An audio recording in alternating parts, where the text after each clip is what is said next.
Welcome, everyone, and I'm sorry that I had to leave there for a few minutes. It seems we're doing quite a lot of design thinking right now at school to try to figure out how we're all going to go online for our undergraduates, but stay in person with our graduate students.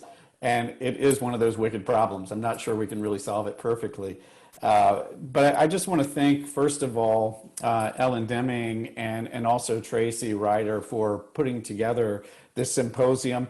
It's been really fantastic to hear all the viewpoints, and I really love especially the way that you have put this together to have design thinking in health, and then thinking health and design this afternoon, and sort of setting these two things up maybe as a dichotomy, but really you start to see where the overlaps are.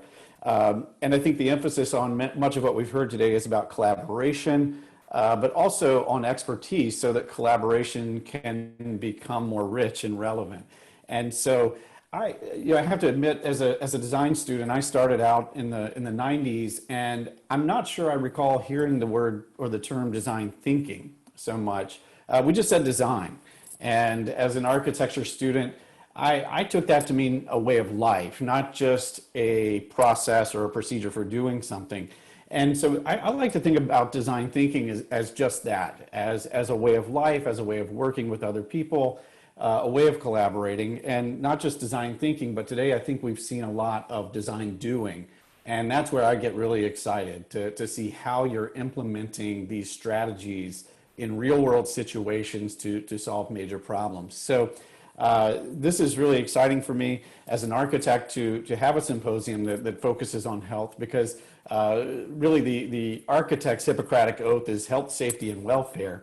And maybe that's a segue into reminding all architects here to sign up for their continuing ed credits, and grateful that this one does qualify for HSWs, as we call them. So anyway, this second panel features three speakers, Michael Grove, Jessica Bellamy, and Dr. Myron Floyd. And it's a panel that's really a flip on the theme from the first group. While the first three speakers this morning explored ways to incorporate design thinking into their fields of medical education and healthcare, our speakers now will explore ways in which health and equity are being incorporated into design. And by addressing opportunities for social equity and through designing for social justice and exploring issues around parks, health, and equity, and advocating for design that actively incorporates healthy intentions, our second panel explores a range of opportunities to incorporate themes of health and equity into design processes and practice across design disciplines. So I'm first going to introduce Michael Grove, and he's going to take a few minutes. And just like the previous session, we will have time for Q&A at the end. And if you will use the Q&A feature rather than the chat feature, that would really be helpful. So Michael Grove is the chair of landscape architecture, civil engineering, and ecology, and sits on Sasaki's board of directors. Leading much of the firm's work in Asia, he offers unique insight into the unprecedented transformation and urbanization of the region. Michael is a fierce advocate for the vital role that landscape architects play in shaping contemporary cities. Informed by a rigorous inquiry of economic, ecological, and cultural influences, he believes that the role of the designer is to make cities livable, equitable, resilient, and just. So Michael, I would like to invite you to the podium, so to speak, and please join us here. Thank you so much for being with us. Thanks, David, and thank you so much for inviting me to join y'all today. I'm so happy to be here. I'm going to go ahead and share my screen since we are visual people, and launch right into this if you can see it all. So like many of you, I've been on a roller coaster ride of hope and despair throughout this pandemic.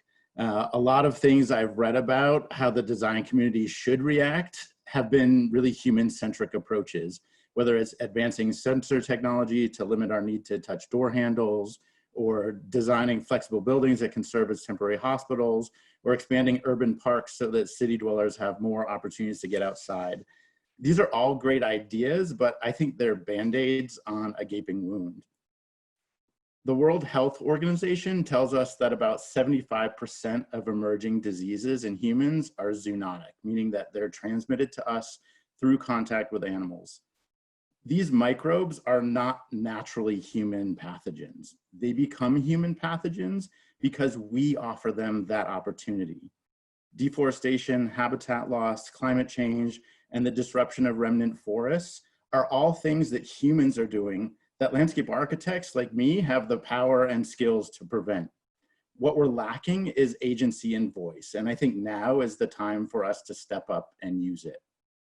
Because until we stop disrupting ecosystems, our efforts as designers of the worlds around us is completely superficial. The first way I think that all of us on this Zoom can be essential is by acting as stewards of habitat conservation. By teaming with ecologists, conservation scientists, and citizen action groups, landscape architects and allied designers have a pivotal role to play in promoting conservation as unequivocally the most important pillar of the design professions. In China, I'm working on the Chengdu Panda Reserve right now, which is affiliated with China's brand new Giant Panda National Park, which, just to give you context, is about the same size as the state of Massachusetts, or about 3 times the size of Yosemite. The reserve is also where every panda in every zoo around the world originates. The park has 2 primary conservation pillars. There's in situ conservation, which is the protection of native habitats from human disturbance, and ex situ conservation, which includes outreach and educational opportunities for humans to learn more about why species protection is so critical. This is where I'm working on the educational side of the reserve. Currently, the reserve welcomes about 20 million visitors a year. That's more than Disneyland. Our charge was to expand the reserve to allow for scientific research, educational programming, and tourism to converge. Because landscape architects are trained as systems thinkers, I believe that we're able to analyze a number of these inputs. In Chengdu, we identified sites for pandas in captivity that would best mimic their native habitat. We also understand how humans interact with the landscape, and we were able to design enclosures that maximize privacy for pandas while providing viewing opportunities for their human visitors. The result is what we hope will be one of the most natural landscapes for animals in captivity anywhere in the world. More important, though, is this greater goal of the reserve's conservation efforts. The giant panda is an umbrella species, meaning that the protection of its natural habitat also benefits hundreds of other species. At the reserve, the landscapes that we're protecting and restoring will be home to 109 species of mammals, 365 species of birds, and about 31% of China's amphibians. Now, humanity's purposeful destruction of the planet's biodiversity is even more devastating in the era of rapid climate change. What were once stable ecosystems for millennia are transforming quicker than the species that live in them can adapt. Droughts, floods, glacial melting, forest fires, you name it, each of them contribute to the accelerated displacement of millions of species. In Wuhan, which is now famous, you all know it as the epicenter of COVID-19, I've been working here on a new public park along the Yangtze River, which will help the city become more resilient to floods. Now, flooding is nothing new in Wuhan. Its residents have embraced a symbiotic relationship with the river for millennia. But today, flooding is more frequent and previously undisturbed habitats are being threatened as engineering solutions like upstream dams and levees are causing irreversible harm. In Wuhan, we organized a transparent design process, and the amount of input we received wildly surpassed our expectations. We received feedback from over 65,000 people throughout the city who provided programming ideas and influenced our design iterations. A clear focus of the community was on environmental restoration, which allowed us to do a deep dive into riverine ecology, understanding how frequent flooding, strategic dredging, and precise grading can help replenish nutrient-rich sediment and reestablish habitat zones while increasing biodiversity in this native mudflat ecosystem. The community also asked us to understand the riverfront's industrial legacy. We're repurposing over 68 existing industrial remnants on the site as public art, while also using them to tell the story of climate change. When water levels on the river are low, the park reveals these artifacts that recall the riverfront's previous uses. Rising waters then trigger an interactive light installation that accents these inundated industrial artifacts. Now, I believe that landscape architects have already demonstrated our value through resiliency plans to accommodate urban flooding and sea level rise. But what comes next is a shift of our focus from protecting the built urban realm to a more holistic reparative approach. I believe we must commit to no longer working on greenfield sites and instead focus on restoring rural and peri-urban environments to their pre-development conditions. That leads me to the important topic of urbanization. The traction of the anti-density movement in the wake of the pandemic was really jarring to me. There were headlines proclaiming how sprawl may save us. Those were, to me, frustrating at best and really false narratives at their worst. In fact, there's little correlation, as we all know now, between urban density and rates of COVID-19. It's really internal population density within buildings, and more specifically within shared rooms inside buildings. That's what's driving this false narrative. The real issue is systemic inequity, which forces lower income people to live in overcrowded conditions. Now, equitable housing policies and a reversal of over a century of environmental discrimination are absolutely necessary, but vilifying the city to me is counterproductive. Moving to a socially distanced lifestyle in the suburbs is, I think, exactly the type of knee-jerk reaction that we need to avoid. Instead, we need to be reinvesting in our cities to make them more equitable. In Vietnam, I've been working on the Saigon riverfront to do just that. We're transforming the city's most marginalized neighborhoods into a mixed income district that's welcoming to all. This is the site of the former Port of Saigon, where port activities prevented the adjacent working class neighborhood from accessing the river for generations, really leading to this inwardly focused community that has the lowest amount of open space per resident in the entire city. Now, this probably sounds familiar because this is the exact same paradigm that we have in most working class and marginalized communities in US cities as well. By working with the community, we identified gaps in educational and job opportunities and made them a focus of the plan, which illustrated the need to include people of all generations and incomes. Also, by extending the street grid of the district to the river, we created new pedestrian connections to parks that maximize the city's rich street culture and also welcomed people to gather and socialize.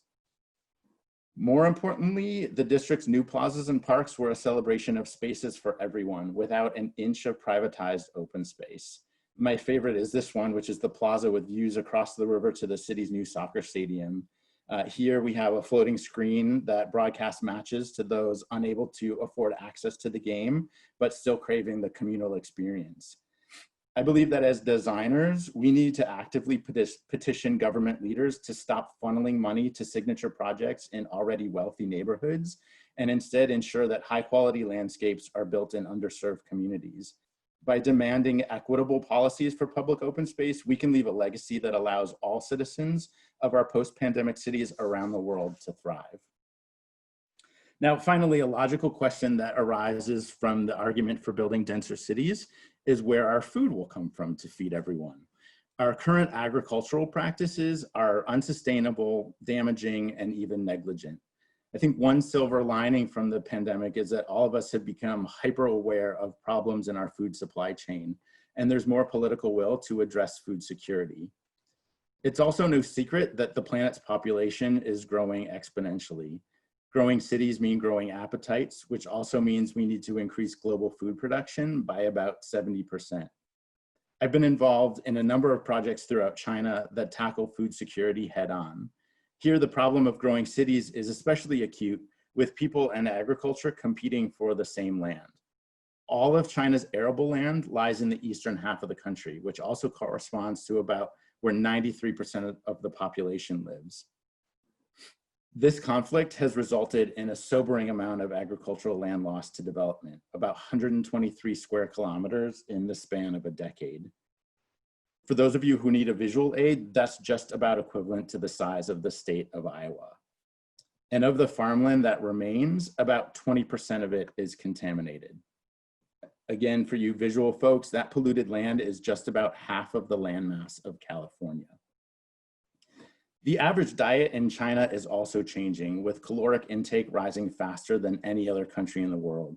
Many of these calories are coming from beef, where imports have increased 19,000% over the past decade.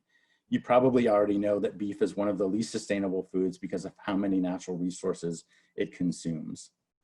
The light at the end of the tunnel is that Chinese cities are ideal testing grounds for shifting the paradigm away from traditional soil-based farms in favor of innovative new technologies like vertical farming. In Shanghai, for example, the average diet consists of about 56% leafy greens, which are the perfect crops for hydroponic systems. At the Sunshao Urban Farm in Shanghai, we're building a collection of vertical farms that will supply much of the city's leafy greens locally and year-round. Sunshao is also a living laboratory, allowing Shanghai's urban residents, many of whom have never even seen a working farm, to learn about how their food is grown. You also don't have to worry about if your vegetables were grown in contaminated soils because vertical farms don't use any pesticides or fertilizers. That isn't to say we still don't have to address the problems of traditional farming, but perhaps we can more quickly transition that land to better use like habitat restoration or reforestation.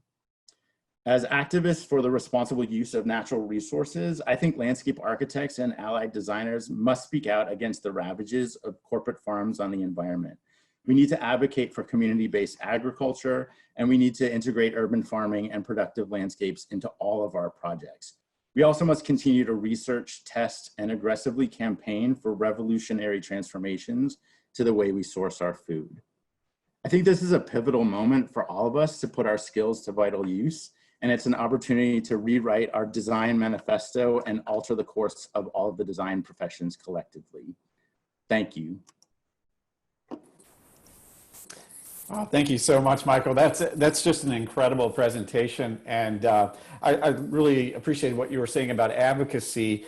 But what I see on the screen is a mastery of imagery and design that speaks, as Ellen Lupton was talking about earlier, with emotion, you know, and I think the connection between what we design, the imagery and the advocacy, the ability for us to speak to others about our big ideas are critical, not just again in design thinking, but how we communicate what our ideas are to a broader non-designer population. And so I just want to commend you on that. I was just blown away by some of the ideas, but also the visualizations that helped us to understand those. If you wouldn't mind though, Michael, and I'm going to say this is a privilege of another panelist. We were going to keep questions to the end, but Jessica has one question for you. And being a panelist, I want to throw this in before we switch over to her. She says, how are the low-income residents and renters protected as these gentrification efforts that are intended to create more economic diversity tie up funds, property, and assets?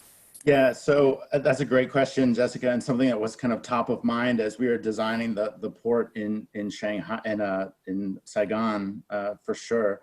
I think one major difference is working in Vietnam. This is a socialist country, so there's a completely different government policy around housing its people. And so although you might have kind of a quasi market rate system of capitalism, there's huge incentive on the part of the government to ensure that there's housing for all of the people that currently live in that neighborhood. And so they had about a 30% affordable housing policy as part of that whole structure there, which is significantly higher than even the most progressive cities in the US force their developers to think about in terms of affordable housing. There was also a huge component of kind of public resource infrastructure. So 2 new schools, 3 community centers within the development, in addition to the public open space requirements too. So it's just a very different model where you have a socialist system kind of putting the ideas and needs of the people ahead of kind of a capitalist system. Thank you, Michael, for taking that question. And I can already see others populating in the Q&A, so stick around. We'll come back to you and the other panelists at the very end.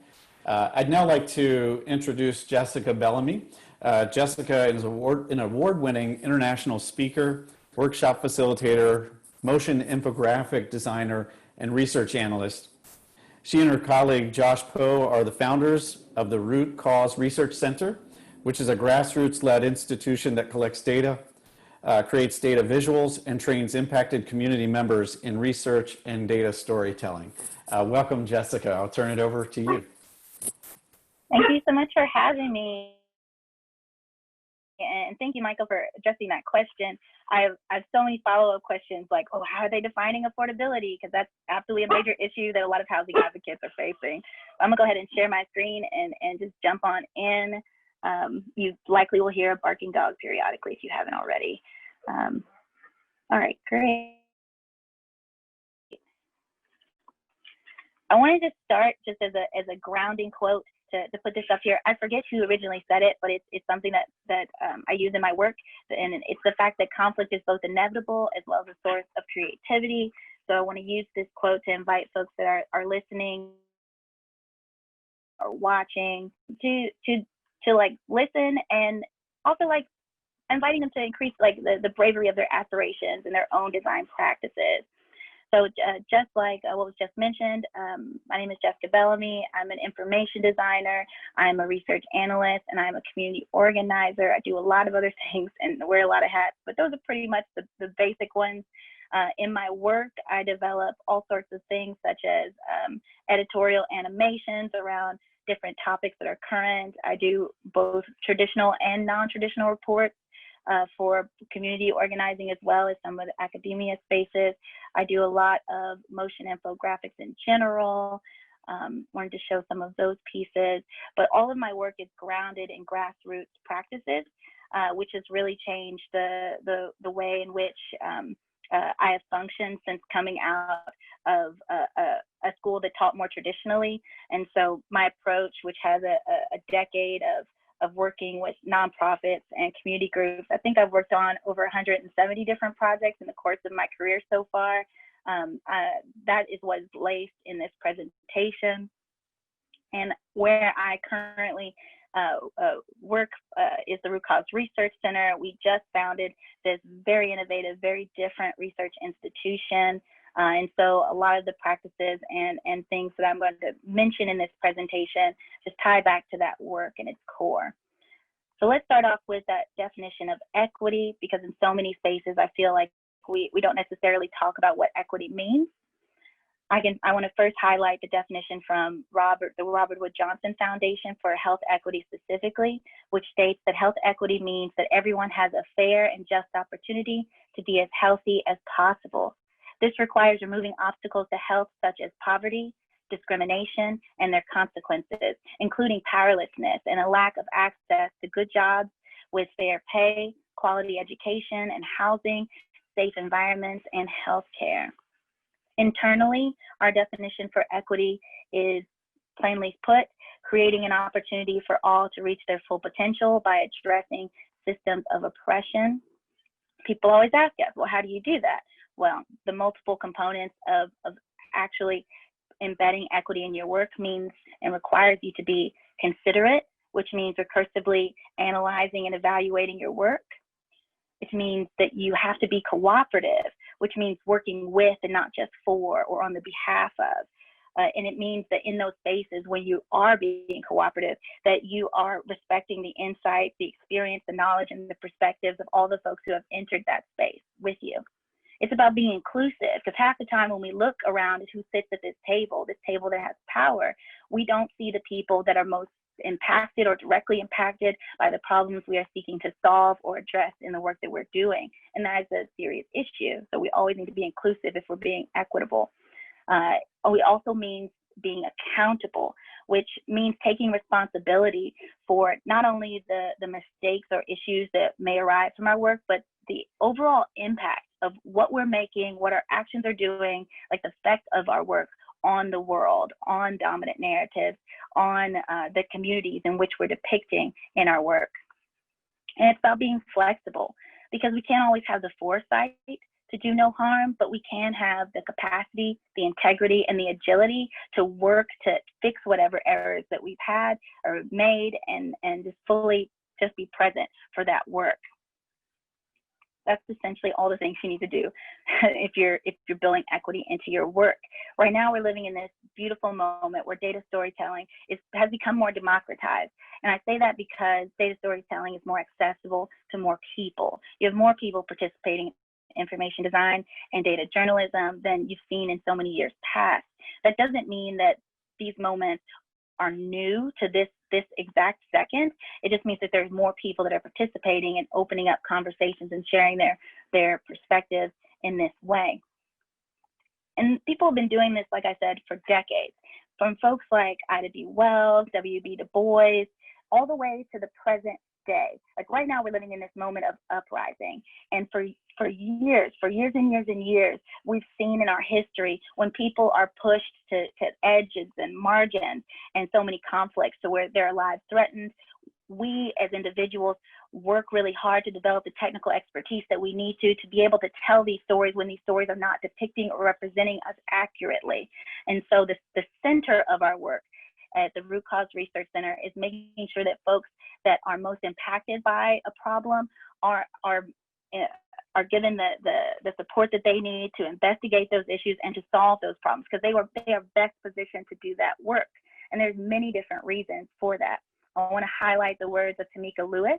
Tamika Lewis is a researcher and data expert that's from Our Data Bodies. She's located in, her work is in Charlotte, North Carolina. And some things that she lifts up when she talks about data and data storytelling is the fact that there are so many academic papers and journals and different things that are out there that are respected, but are lacking of social context, cultural context, historical context, gender analysis, all these different expertise and subject matter in which the folks that are most impacted are really the folks that should be telling the story, because they're the ones who have access and to those spaces, to that knowledge. And when we remove these different elements, we tell a very different story that is very much reduced from what it would actually be if it's done from the perspective of folks most impacted. So like I said, that is why folks that are most impacted are at the center of our work. We focus on just supporting folks in that space, giving them whatever training, whatever resources, even funding for the research projects that they do in our community research our community research incubator, to continue to push that. We do that, and then we move out of the way, and there is so much great knowledge that comes from those spaces when you validate the contributions of everyone that is a part of the story. So again, people keep asking why. I've just given you a lot of really good points why it's so important to position impacted folks at the center of any type of data storytelling that you're doing.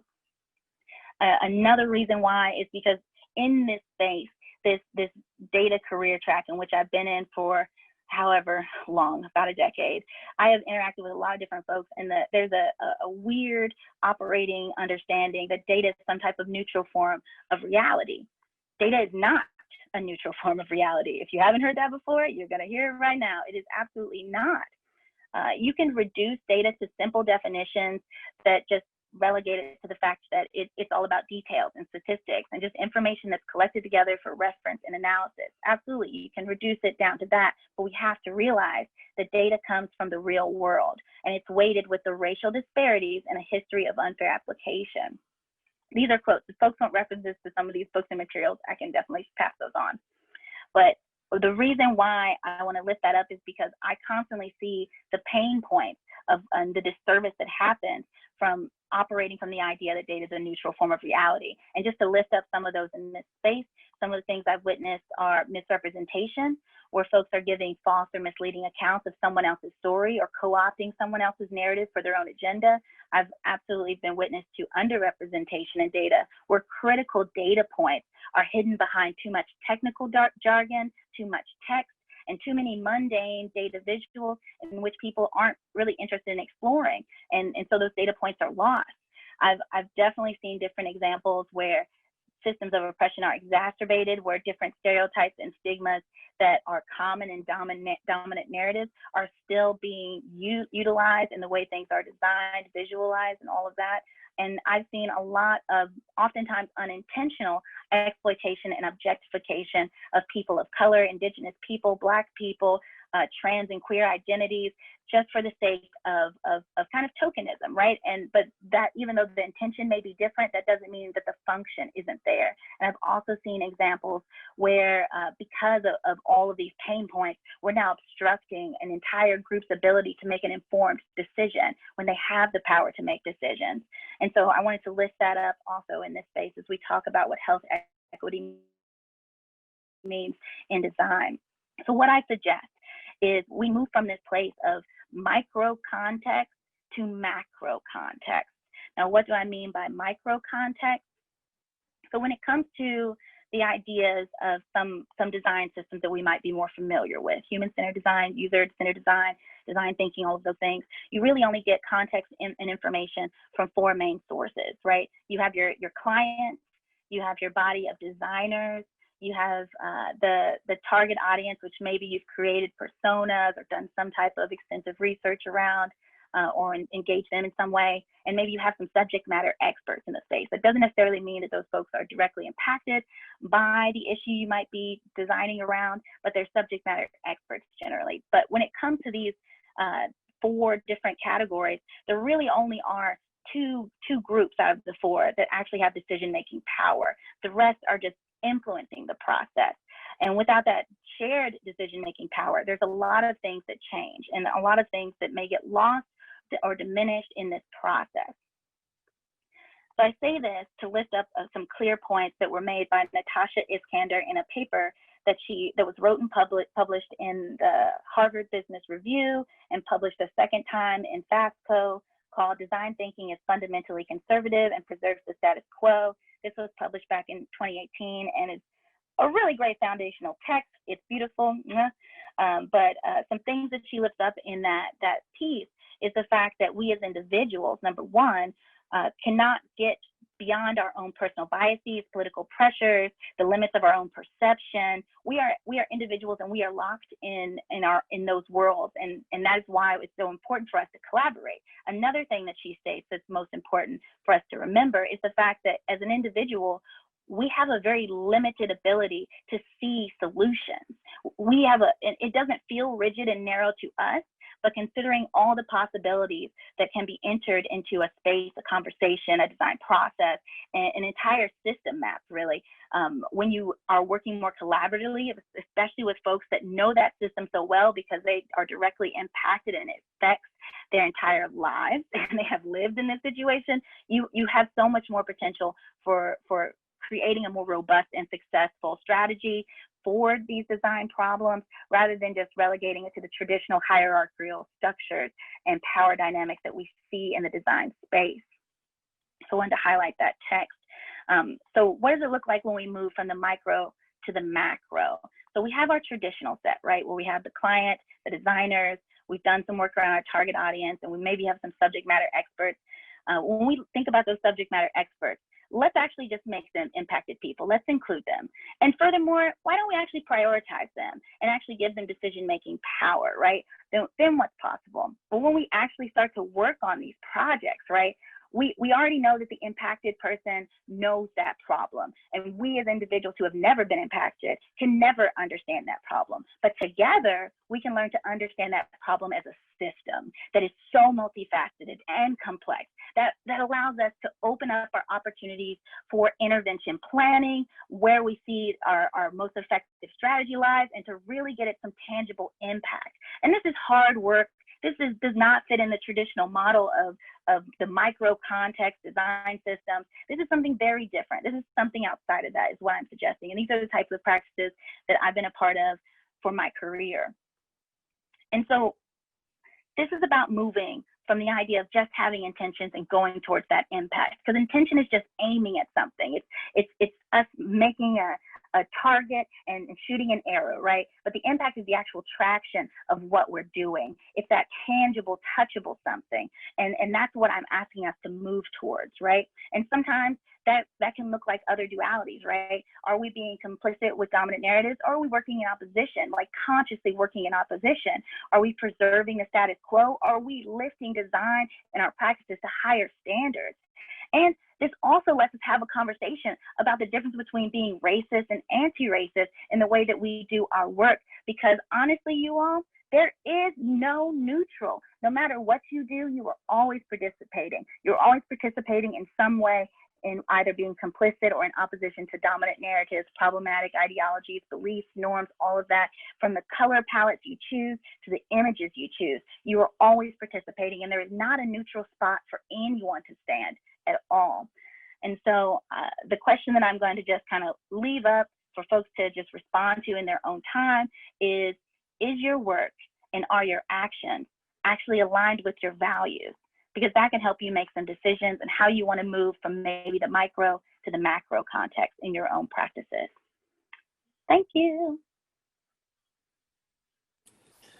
Wow, Jessica, that's incredible. Thank you so much. I think that's a call to arms. We're all sitting here as designers ready to go now and to figure these big questions out. I thank you for putting it out there that conflict, and I would even say uncertainty, is a major part of creativity. And as designers, what sets us apart maybe is not our ability to draw or to think of creative things, but it's our ability to deal with uncertainty and make good of it. So I appreciate everything you had to say, and I look forward to coming back for Q&A with you. I'm also glad to know that other speakers here have dog problems, and yours behaved itself quite well. I hope mine does for the rest of this time. But with that, I do want to introduce our next speaker to keep us on pace here. Our next speaker is Dr. Myron Floyd, who Dr. Floyd currently serves as Dean of the College of Natural Resources at NC State University. He first joined the college in 2005 as a professor in the Department of Parks, Recreation, and Tourism Management. In 2010, he was appointed to serve as Director of Graduate Programs for the department, and in 2014, he became department head. Dean Floyd is an elected fellow of the Academy of Leisure Sciences and the American Academy of Park and Recreation Administration. Dr. Floyd is widely recognized as a leading scholar focused on understanding race and ethnic patterns in outdoor recreation behavior. And his most recent research examines how public parks and green spaces and other features of the built environment contribute to physical activity in low-income communities of color. Welcome, Dr. Floyd, Dean Floyd. Thank you for joining us. Thank you.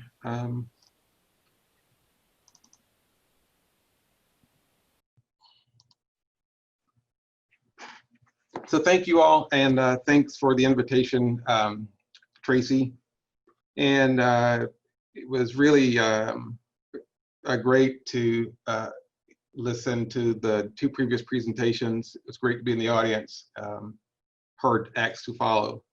But really, I think what was said will help animate and contextualize some of the points I hope to make in my talk, in my brief talk. So what I will focus on over the next few minutes is some thoughts about how we can expand the benefits of urban parks, particularly urban neighborhood parks, and just briefly look back at the benefits of those generally and point to some known disparities along the lines of race and socioeconomic status, and then ask the question of what can we do to overcome barriers to access, overcome barriers to inequality, and summarize with some an action steps, some action plan that I think the two previous speakers have again given some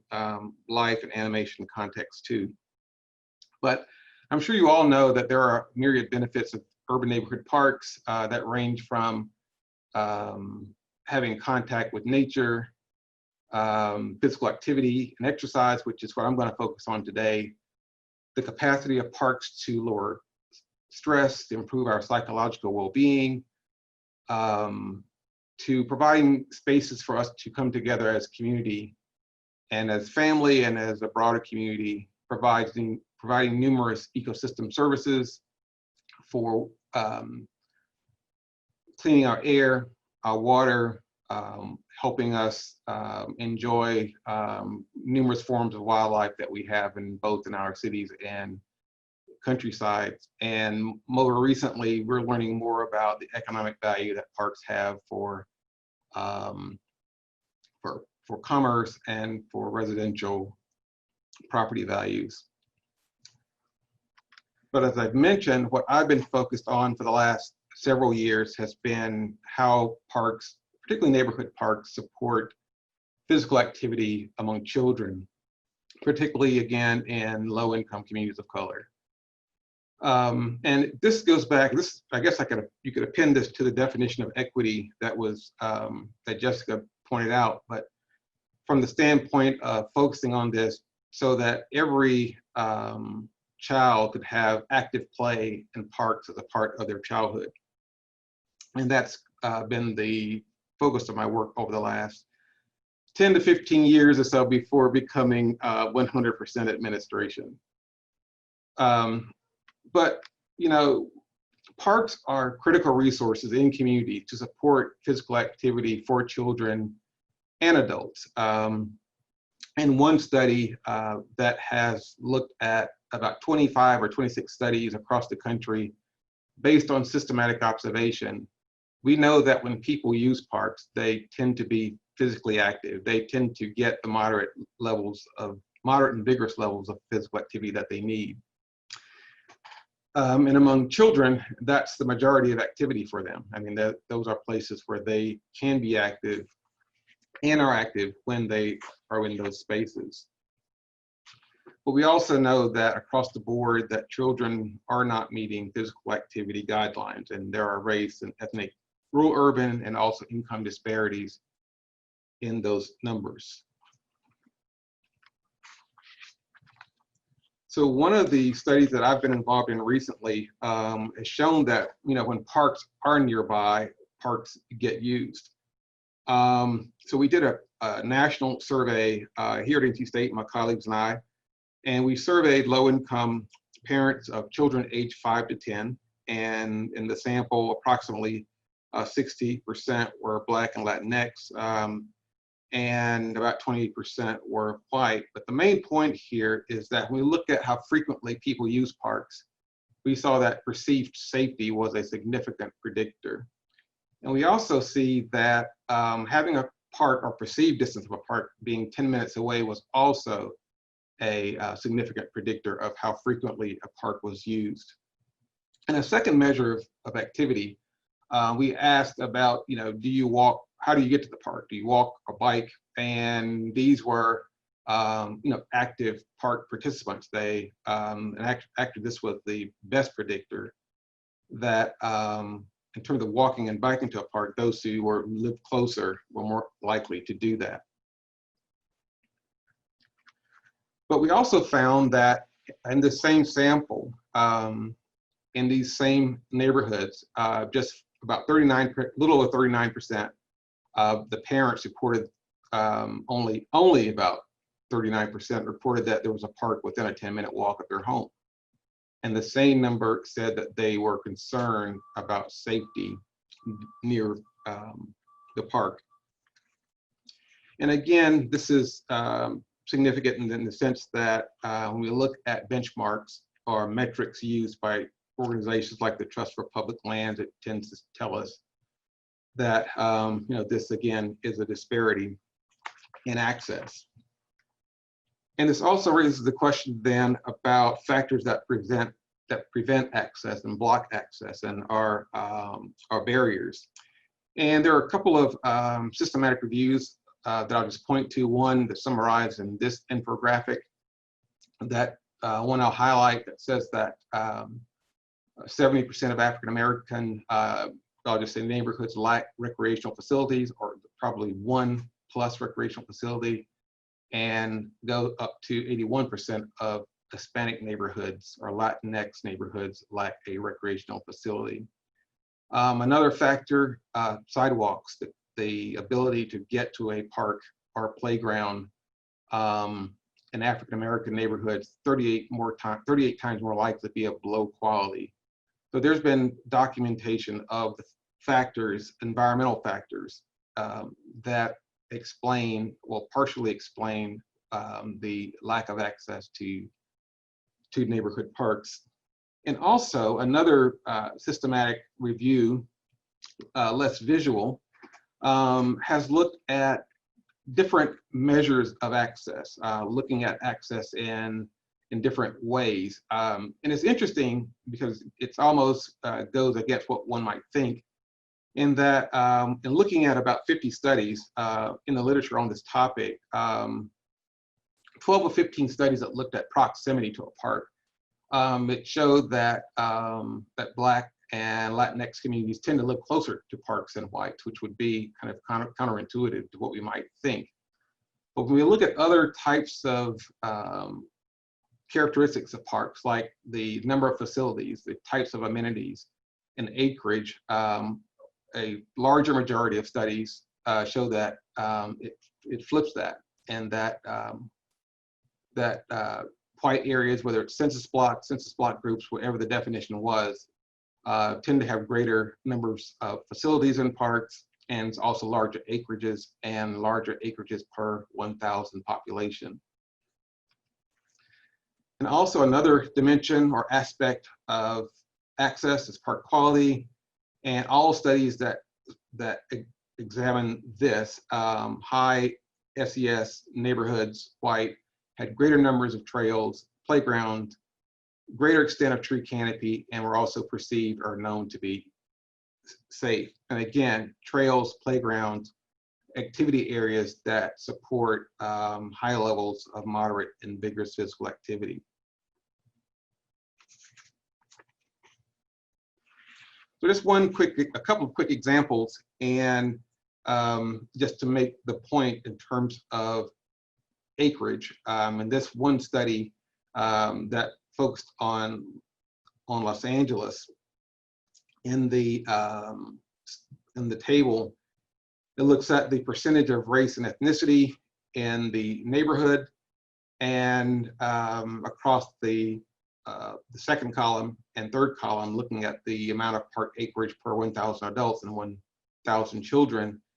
And you can see with the, I shouldn't say as you can see, however, but where there's a 75% majority of Latino residents, you only see not quite 0.6 acres per 1,000 for adults, and about 5 acres per 1,000 children, and also single digits for 75% Black neighborhoods and areas, compared to when areas that are predominantly white or majority white, the park acreages 30 times more. And then for children, there's about 96 acres per 1,000 children in Los Angeles. So stark contrast, or stark disparities in acreage in the Los Angeles area.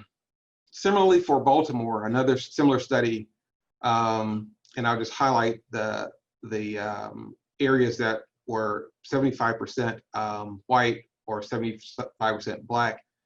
We still see that stark contrast in the acres of accessible parks per 1,000 population. Similar patterns for the areas that are, I'll just say, less segregated, but still in all cases, the white bars exceed that bar for Black Americans in Baltimore.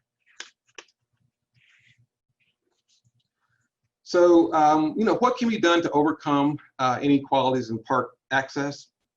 And that's a lot on the screen there, but I do want to walk through through this a little bit. And this is based on the evidence, I'll say, what we found, what we see in the literature. And this is where I said that what's been said before about how we can engage communities, how we use data, and where those stories come from can be used to contextualize this and animate this a bit. But we do know that proximity matters, and what can be done there. Investments in development and renovations, thinking about how we use community facilities, sharing facilities, shared use policies, restoration of vacant lots, restoration of areas that can support activity that may not be the park in name, but can become a park or green space in function. The literature also suggests, as I mentioned, that quality can be a barrier to use, and that and what's in a park, whether it's a basketball court, tennis court, trail, playground, as we saw in the studies that examine quality, that areas that were high income and majority white tended to have those facilities and amenities that supported more moderate and vigorous physical activity. And also enhancing programs and services that those parks can provide, as well as improving safety.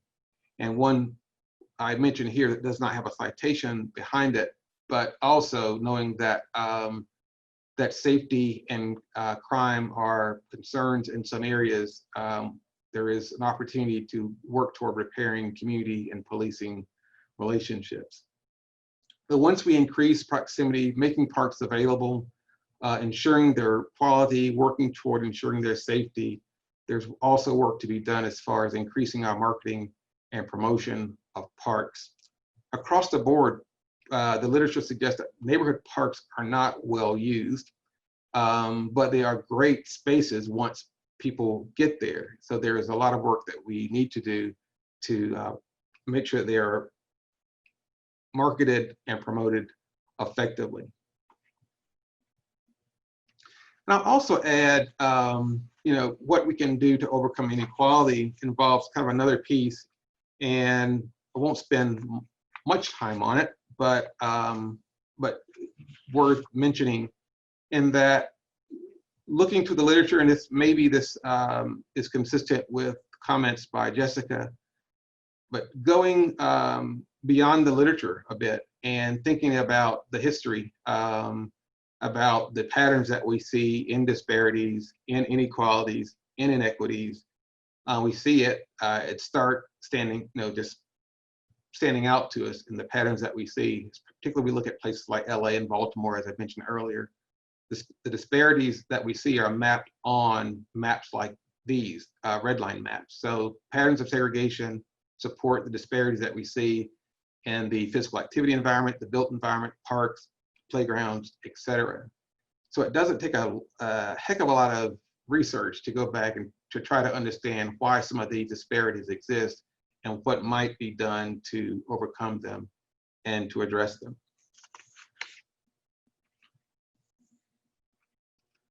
So just one comment to make in reference to the public parks in COVID-19.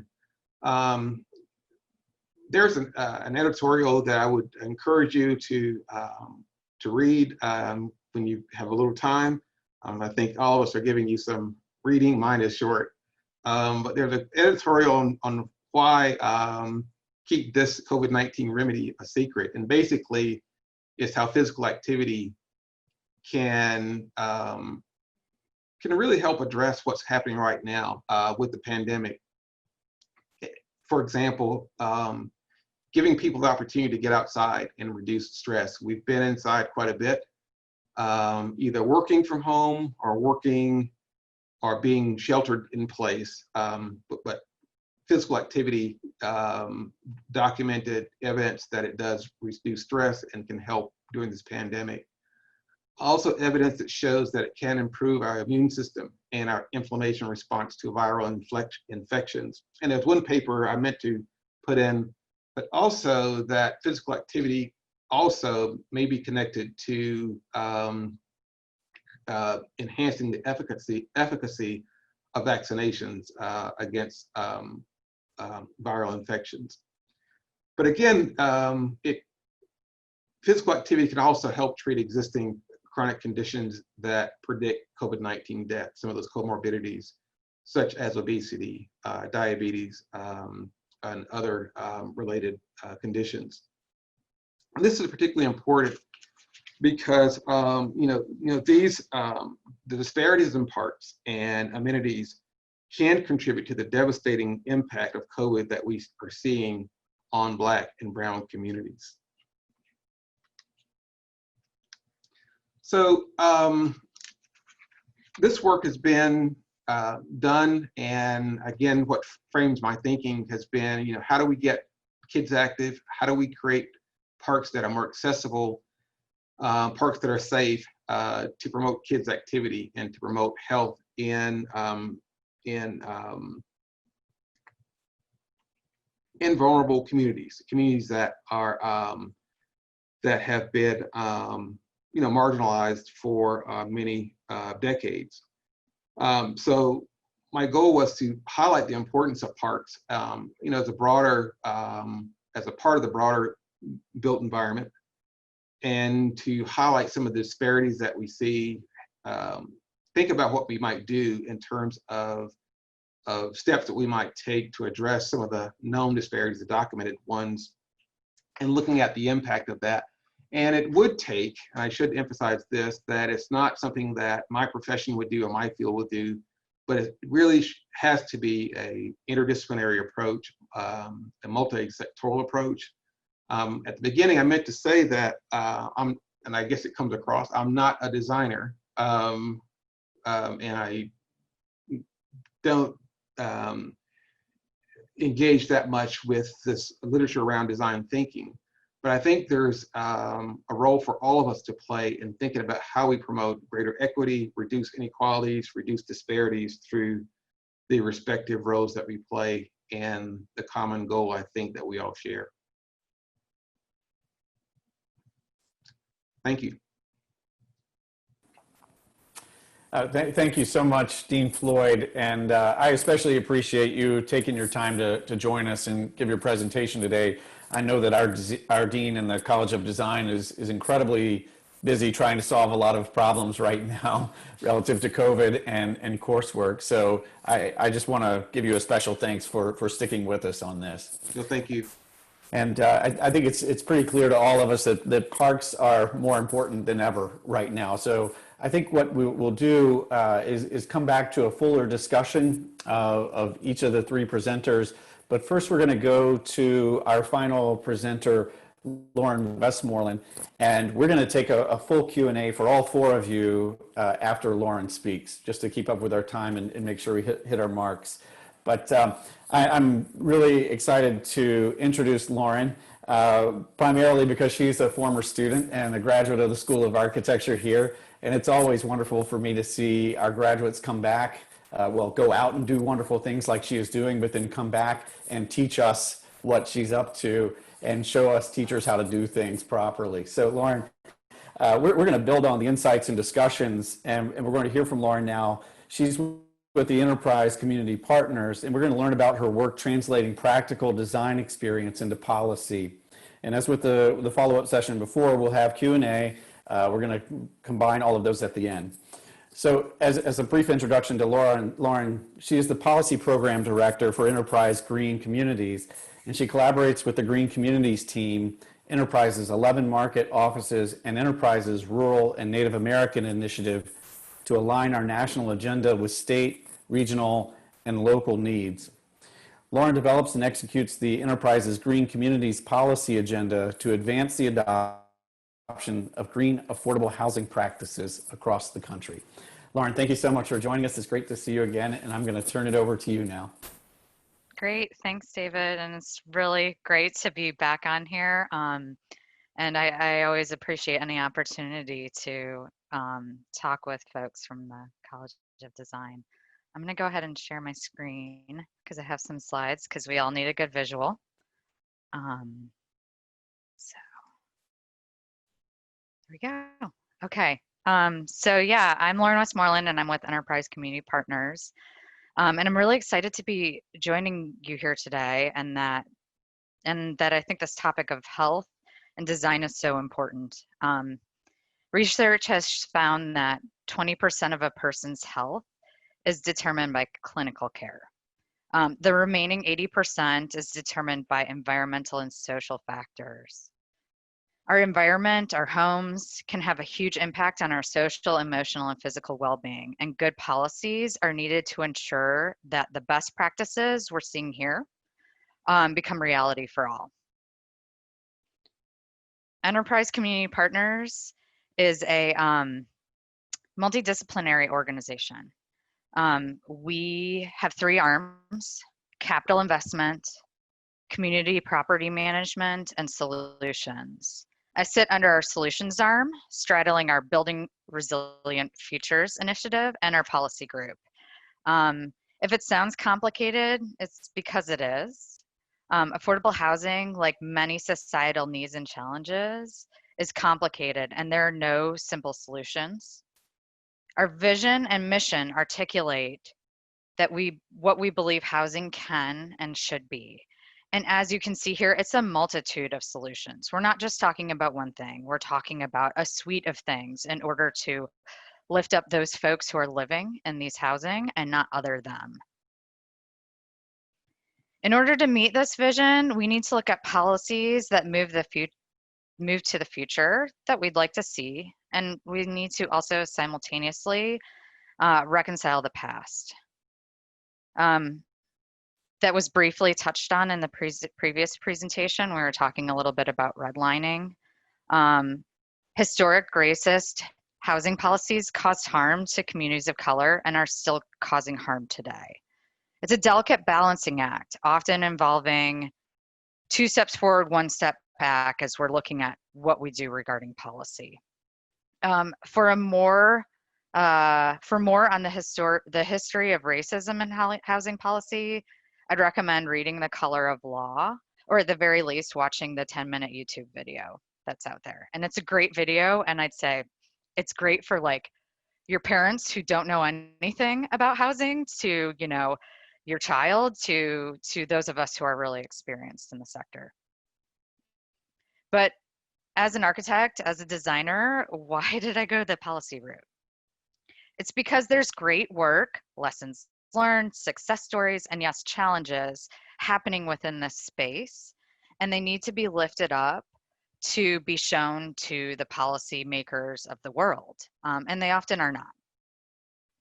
I also do this because I fundamentally believe that we need to better articulate what resiliency means.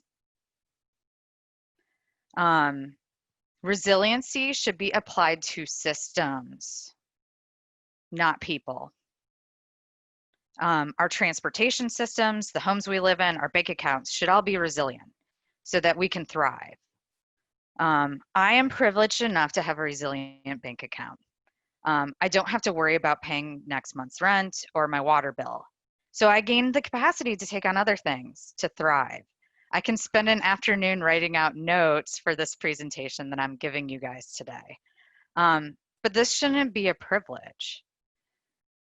But you know who doesn't have the access to this type of system resiliency?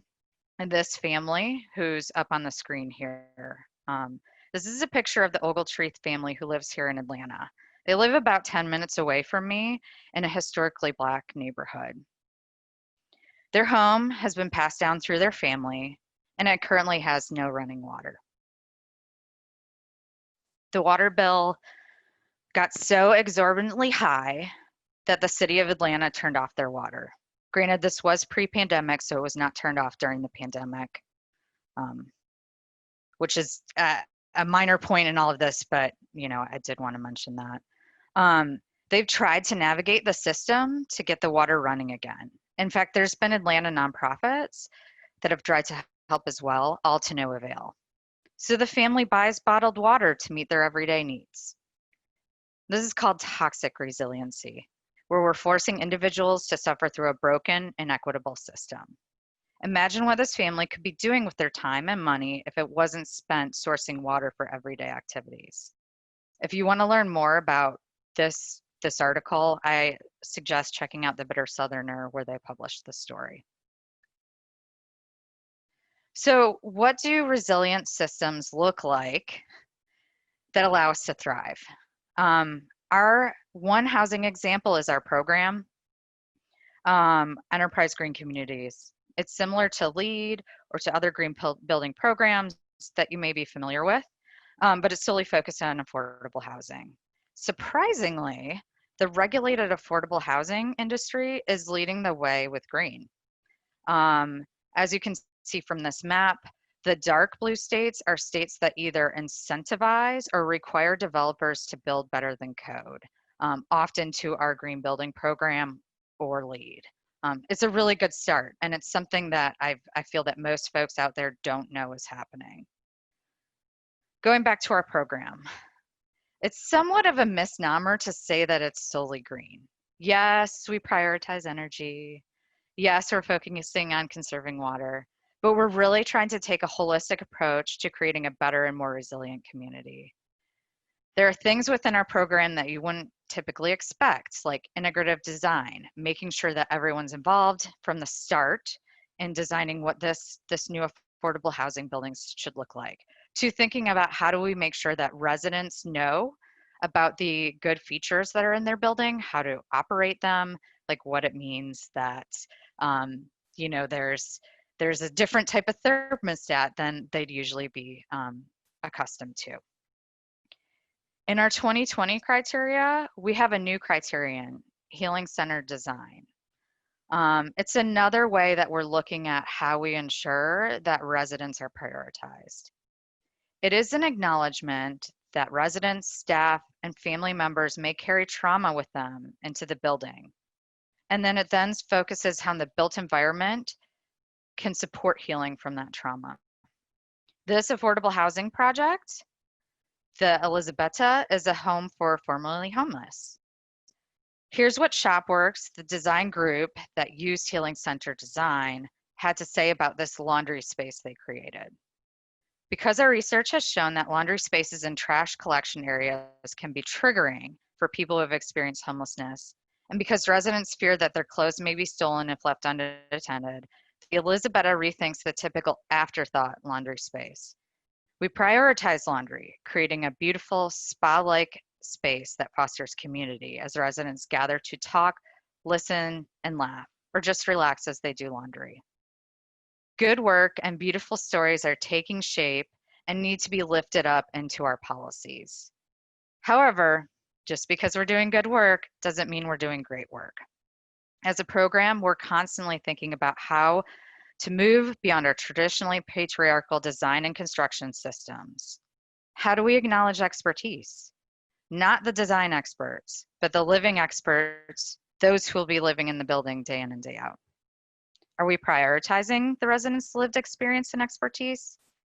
I certainly don't have all the right answers, but we're trying to critically think about this and test things out. This is a building in my neighborhood, and it's an affordable housing building for seniors. It's right next to my kids' school, and I see it on a daily basis. I drove by it this morning. When it was rehabilitated a couple years ago, it was certified to Green Communities. And it brings a lot of great things to the seniors living there. Its location has access to public transit. It's got a variety of amenities like a grocery store and library just steps away. The building saves energy and water. It's more comfortable for residents. In a lot of ways, this is a great building that we need to lift up. But as someone who lives by it and who sees it on a regular basis, I've gotten to see it from a slightly different perspective that I don't usually get as someone who's working on policy. And it demonstrates where we're maybe falling a little bit short. The problem is that there's no front porch to this building. There's no place for residents to sit outside, congregate, and socialize, which is a huge need among seniors, especially who are facing social isolation. So instead, they occupy the sidewalk in front of the building, which can create these weird, perhaps unnecessary tensions regarding who owns the sidewalk, what the sidewalk should be used for, all of these types of things that I think that if the residents had been involved from the beginning, that perhaps maybe there would have been some sort of addressing of this need that they knew existed.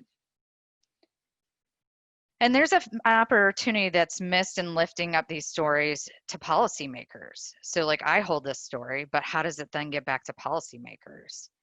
I was recently asked if there are any good examples of housing finance agencies, and these are the state agencies that regulate the construction and rehabilitation of projects like this, actively seek the voices of affordable housing residents during their public hearings, work groups, that type of stuff. And I had no examples. And it's not that they aren't working hard, but it's hard to do that type of work. However, within the problem also presents part of the solution. So how can we start thinking about doing these things differently and lifting these stories up, whether directly from the residents or in ways that if the residents can't be present, that these stories can be shared. And I just want to close with a quote from a native North Carolinian, Edgar Villanueva. I'm reading his book right now called Decolonizing Wealth, and it just really stuck with me as we're going through this design symposium, and y'all are kicking off your year here. Something that I hope that you can hold and moving forward, which is white supremacy is just a story that humans created. Race is just a story that humans created. Resources as scarce, greed as an inescapable aspect of human nature, and money as the root of all evil, all these are stories. Over time, these stories have become so solidified and familiar and true that they begin limiting our view of the world and our choices. They became beliefs, articles of faith. Yet our beliefs are just one perspective, and the more rigid our perspective, the more alternative perspectives we miss. Once we understand that these stories are optional, choices we made, we can choose to let go of any beliefs that limit us. Every obstacle can be incorporated and can become an ally. Other beautiful aspects of authentic wholeness. A free imagination is key to overcoming limiting beliefs. And I bring up this quote because I'd like you to remember that this idea, anytime you encounter we can't statements, anytime someone tells you we can't do it because it's too hard, it's too expensive, it's too complicated, it's too much work, remember that you can choose to accept this belief, or you can choose your imagination and you can believe something else. Thanks.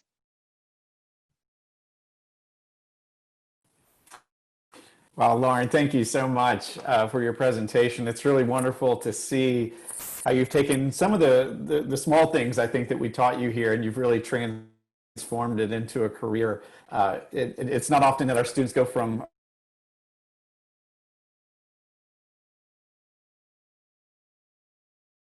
making clearly our built environment, and I appreciate you giving us a small story about how you're doing that in big ways. So thank you.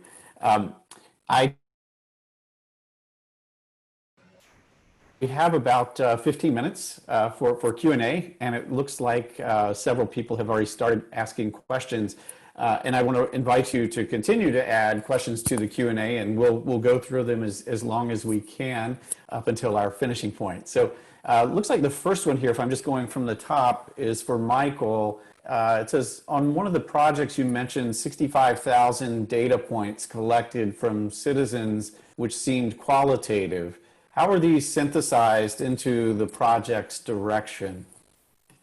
Yeah, so I want to back up and give a little more context to that first. Is in China, there's no culture of public process or community outreach. So we really had to find kind of guerrilla ways to go about getting any kind of input to begin with. It's not something that's typically kind of government sanctioned, which is unfortunate. So the good thing about China is that there's incredible social media use and online kind of interaction. So through WeChat and various other kind of Chinese social media platforms, we were very transparent about our design process. We kind of put analysis out there. We asked questions of the community. We also mailed surveys with lists that the government could get us. And we hosted tours of the existing waterfront and organized a number of sessions for schools and students to come and share their ideas as well. So they were a lot of qualitative data points, but that's exactly what we were looking for. We could get kind of the quantitative stuff about usership, ridership on public transit to the waterfront, how many people cross the river on bridges or ferries, all of that stuff, datums on floods, all that was available to us. What we didn't have is a sense of kind of what the community was desired in the space. We knew kind of where community centers and schools were. So we took all of that and developed our own kind of in-house software that able to kind of correlate some of the big ideas that they were sharing with us. And then we would feed that back to the community throughout a design process. We would show alternatives and say, you know, we heard this. We would give them the data of kind of how many people said it and where it came from, and be able to kind of get sometimes even real-time feedback as we were hosting kind of online chat forums about the design. Thank you, Michael. And, you know, I think many of the presentations we've heard today really start to ask the question of how we gather information. How do we know that we're designing with the information that we need? And the next question from Ellen Lupton picks up on that. And Jessica, I think this one was directed toward you. Ellen says she would love to hear about a specific project with the community using the principles that you laid out. I believe she was talking about the pain points, perhaps, but I'll allow you to sort of take that one on.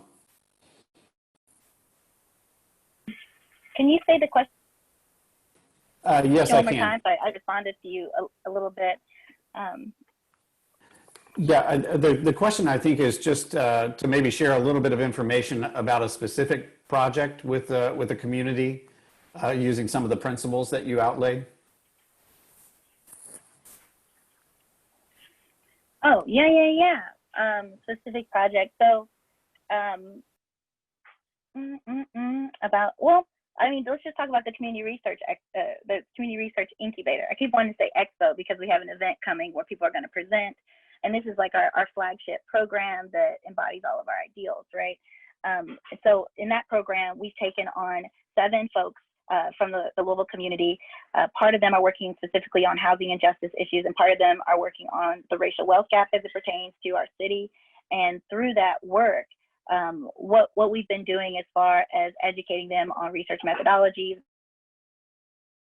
all that stuff, structure for them to start having a dialogue about what they've been experiencing and holding space for the different phenomena that they have identified, connecting that with the data that we're seeing from the different resources that we've identified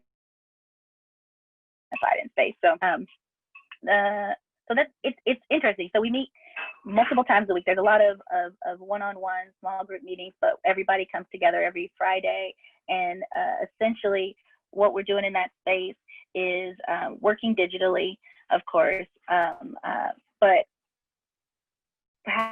holding skill labs in which we're talking about how do we navigate power, right? How do we look at the not only the entire system, but like mapping it, right? So let's spend some time to isolate social environmental connections. Let's spend some time to isolate any beliefs or norms and psychological stuff that maybe just focus on the individual around the topic of your choice. Let's spend some time to focus on how policy plays, how media plays, how technology plays, how all sorts of different facets. And from that, we start to work with them individually. That's why we have so many one-on-ones where we're going down like, okay, once we pulled in this, what are some things that we know based on the type of questions that we're asking? And from that, we formulated, okay, now we have problem statements. Now we have, I'm kind of walking you through the whole process, really. Now we have problem statements. Now we have a kind of methodology and approach to these research questions. And we're starting to gather more information and starting to plan for where that appropriate intervention strategy lies. Because for some folks, they're choosing more to educate on the problems that they've identified in these areas. Like with the housing work, the focus is on evictions, right? And who are the serial evictors? And as we were able to do some open record requests with the city, we were able to gain a lot of insight and found out that a lot of the serial evictors in our city are actually nonprofits, right? That are operating in this space, some type of social good. But what we're finding is that even though the need for housing stays at lower, like 30% of 80%, or sorry, that lower 30% of AMI, which is area median income, which means folks that are making that only $15,000 a year sort of income, that's where the greatest need is. Housing advocates, these nonprofits, are continuing to put more dollars into properties that they can charge upwards of like they're looking at 80% of AMI as far as how they're charging. And so like as we're looking at data, essentially we're just unpacking it and seeing what can we learn from the inferences that we're seeing, right? Even dissecting such complex things around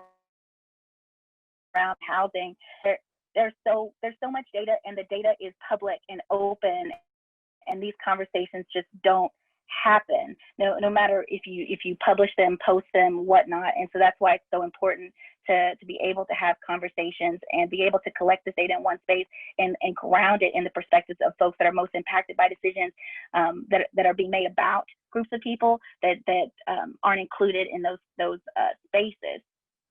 That's kind of like a weird roundabout thing, but in November we'll be launching videos of their presentations and opening up more conversations. So I'm not sure like how deep I should dive into this considering the limited time that we have, but yeah, it's pretty intricate.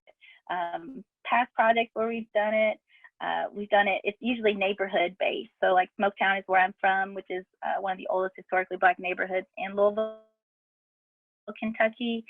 They have an average income, well, prior to gentrification, it was around $15,000 a year, average median income. Now it's closer to 30 since the new lofts were built on Broadway, which is a major street. And through that process, I'm still working on a weekly basis, doing meetings with different organizations to lift up information that we're gathering from folks. Because if people are they're not just contributing their stories and their narratives around their struggles, it's more about, this is a significant issue. Like, let's find where the root of this problem starts. If we're saying that folks are being evicted at high rates, if we're saying that there's more assets and funds that are being given to these nonprofit developers, well, what is being lost here? What is being gained? What do those processes look like? You know, can we get in a meeting with some of these CEOs, some of these boards that are making these overarching decisions about your community and where these assets should go? And what do these processes actually look like of taking in information and being informed by people, by residents, right? Like, what do they look like and what protections are in place? So it's a series of investigation where we're doing it together with folks. Like, we even go to as far as buying computers for folks that don't have computers, because it's not that people aren't familiar with technology. It is the access of technology that is a big barrier for people being able to be contributors to knowledge, right, in our city, and contributors to how things progress and change. Yeah, that's a long answer. Thank you for that. Let's see, I'm sorry, I'm making sure my mute was fixed. Yeah, I think a lot of this revolves around the idea, you know, that we used to have as designers as experts and the sole proprietor of expertise in a given problem. But I really appreciate the terms like agency and expertise and voice, storytelling, narratives, those things coming together. And I see that the next question, I think, is for Dean Floyd. A lot of the expertise and voice and agency is coming from community, you know, who we're designing for, and maybe we should just say designing with nowadays.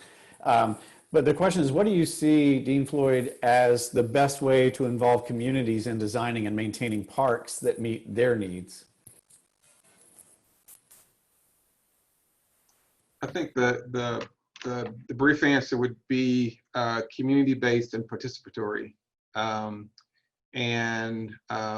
really appreciate the perspective of having people tell their stories about how they relate to places before we start designing and before we start, if I might say that, in planning. And often the case is we're designing from a point of view that does not represent the communities that are there or share in that space. But from a research standpoint, that's been the approach that we have followed, community-based participatory research. And I know now that there are just rapid innovation in how people are communicating about how they think about public spaces, even just based on Twitter and Instagram, and what people are saying and where they're saying it from, in ways that we can get insights on how people use and value public spaces and parks.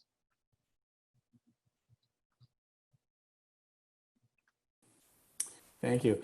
And we have time, I think, maybe for just one more question, and I'll ask this one to Lauren. Can you tell us how designers might work toward influencing or advocating for policy change? I know that's a really broad question, but how have you found your experience as a designer in doing just that?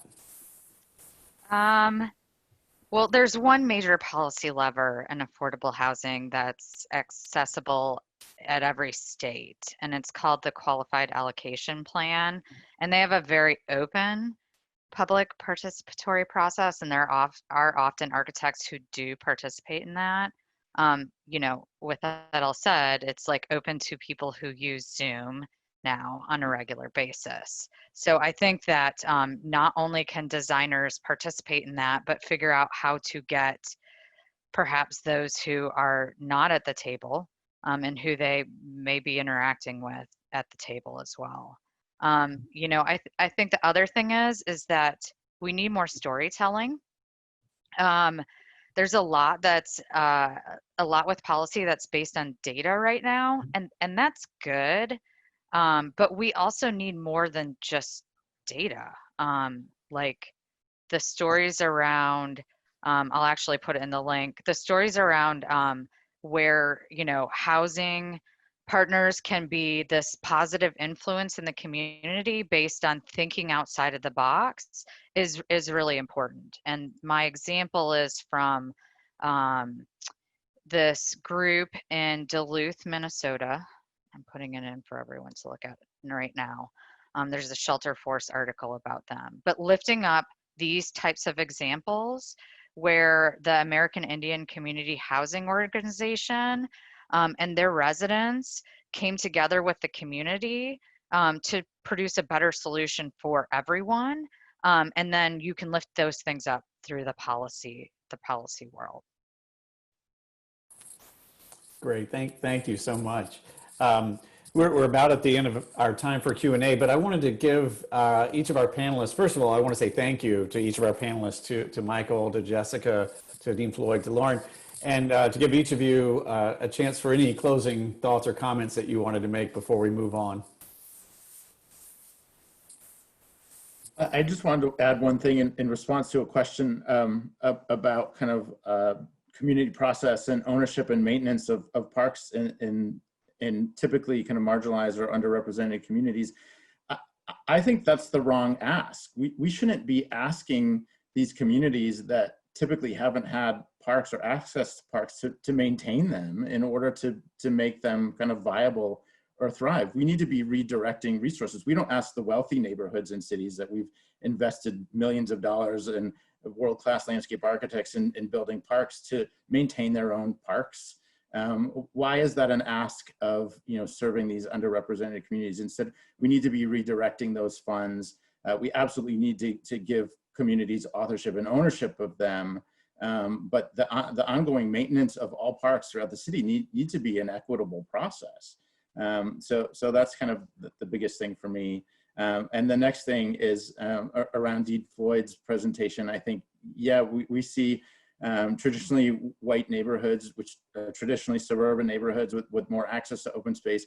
That's a huge biodiversity and habitat loss issue in and of itself. The more we're kind of pushing out and building public parks in kind of suburbs, we're disrupting those remnant forests and thus limiting our own biodiversity. So again, if we're redirecting that money into the city, rather than allowing for us to kind of keep pushing out into the suburbs and making sure that they get all the resources and the amenities, I think we're changing the conversation. And I think historically, landscape architects have really been complacent in this. We've been designing these wonderful parks in the middle of cities for the 1%, and we need to be the ones that are advocating for equitable access to these parks and open spaces, and demanding that of our clients and our funders. Thank you, Michael. Any other of our panelists like to make any closing thoughts?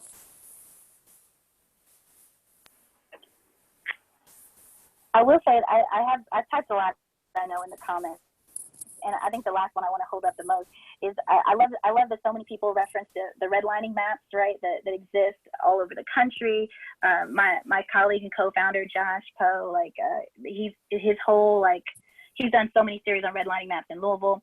And the one thing that I wanted to lift up about that is that it is great and important, of course, context for us, but we're spending so much time looking at these struggling stories, these stories of people that are suffering, to try to plead that there's a change, whereas we already know that these histories that exist, these racist policies exist. Well, they're still sustained. They're still sustained in these policies. There are more policies that continue to reinforce what we see in these maps. Why aren't we addressing those directly in our work rather than focusing on trying to make someone feel medic towards an individual's cause? The system is functioning the way it was designed to function, so we have to change that. So that's what I think the focus needs to be shifted to, away from the narratives of people that are. Yeah, I wholeheartedly agree with that. The system is broken. Like we have these policies that have existed for a long time now, and they haven't gone away. They've just sort of become more hidden, and we need to address those. And I think that we do need to, lift up data. And I think we need to lift up good stories as well. I mean, I made the mistake in my presentation of othering a family, and thank you, Jessica, for pointing that out. Like, I think we need to do a better job of lifting up the impact of good things and not just the struggles that exist. Well, thank you again. Once again, big round of applause, virtual round of applause for you all. It sounds like we've teed up yet another symposium, I think, was what we brought up in this last panel. Let's create another one, Ellen and Tracy, for some time in the future. But yeah, once again, thank you so much. I'm going to turn it over now to Tracy, I believe, who will take us home. Yep. Great, thanks. And thank you all again, the four of you, for contributing to such a engaging and really kind of impactful, energizing. There was so much energy in the first panel, and I think we brought that along to the second panel. So thank you all for spending your time with us this afternoon. I just want to take a few minutes with our Associate Dean for the College of Design here at NC State, Dr. Sharon Joines, to kind of toss back and forth a few closing comments. Maybe we can wrap this up. The idea for this event was to start to explore different ways that design could more actively engage with health, which is kind of a terribly hard thing to do, because it's such a broad concept, especially across the different disciplines that we have under this umbrella of design. But it's really important, I think, in all of its different meanings and all its different iterations. And while we in design often think about how our designs impact health, again, in our different design disciplines, like ergonomics for industrial design, daylighting and fresh air for architecture, user experience interface design for graphic design, and landscape providing access to physical activity, and hopefully all of this through a lens of equity and justice, we also need to engage those outside of the design fields that are looking to design methods and strategies to kind of make their field stronger, like we heard this morning. I'm lucky to know a few of the folks from the first panel pretty well. Matt's other life is about health in green buildings, so he runs around in my U.S. Green Building Council conferences. And Jackie, I just know through pure luck, sitting next to her in a class years and years ago. But I saw the symposium as a wonderful opportunity to merge these kind of two worlds that are in my interest area into one larger conversation about how we in the design fields can extend our reach and more meaningfully work toward healthy, equitable, and just designs in both process and product. And I'm hoping it came across like that. Sharon, what are your thoughts? I think it's been an amazing symposium. I want to credit you and Ellen, but you for putting together this amazing symposium that is, taking on, on first blush, health and design seems like a very tame topic and something that would be very straightforward. But then when you peel back the layers, and I think there are just layers upon layers upon layers, that you look at the need for cohesion and cross-pollination, and to me there's so much to know. As I heard everybody speaking, everybody was speaking with such passion and such depth that it was overwhelming, and it's overwhelming to think about how are we going to solve the current problems that we're facing that are coming toward us so rapidly. And yet I see our speakers as fearless and saying, yes, we can, and yes, we will. And this is how, and we're going to do it better. And this is how you can do it. And, you know, we engage in this discourse where we go through and we tease something up and somebody else has a different perspective, and we correct and we clarify. And it is amazing to see this type of discourse. And I so appreciate the College of Design's vision for creating the DDes program.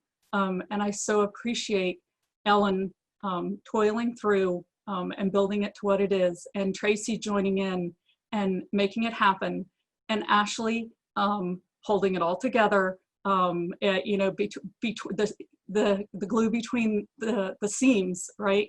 But truly an impressive set of panels and moderators, and I just couldn't be more grateful to be a part of it. Great, well, thank you. And I do want to clarify that my definition of health is so much more broad. You know, when we talk about health in my world, in the built environment, we're talking about airflow or, you know, views to nature, which is, I think, a very shallow way to look at health. I think it should include, it should be designed for inclusivity. It should be designed for mental health. It should be designed for justice and equity. And so to try and wrap all of that into one symposium was a little challenging, but I think we did it pretty well with this theme of, you know, user engagement and narratives and the importance of narratives. So ultimately, I'm kind of hopeful that this type of forum will allow both of our fields, our health fields and our design fields, to be more accessible to each other, maybe through the storytelling that seemed to be a theme, to give people permission to reach out and make connections and enable both fields to move more quickly to reaching a greater good that we all are looking for. Not necessarily doing less bad, but more of a salutogenic world, which I'm learning is a public health term, salutogenic. This is a new term I've just learned recently. So for those of you that may not know, it is about designing for positive health outcomes as opposed to treating ill health, treating disease. So for salutogenic, you're supporting positive health. And so I am now an advocate for designing for salutogenic outcomes as opposed to treating, you know, increased cases of asthma or increased cases of obesity. Just make the designs better to begin with. So hopefully we can all work toward that greater good, a world where we support health and not necessarily treat the disease. So Sharon, do you have any other comments to wrap this up? Are you good? I do not. I am good. Thank you so much. Thank you so much for attending. So please, all of you that are still with us, go forth and reach out and collaborate. And thank you all for attending. We appreciate you.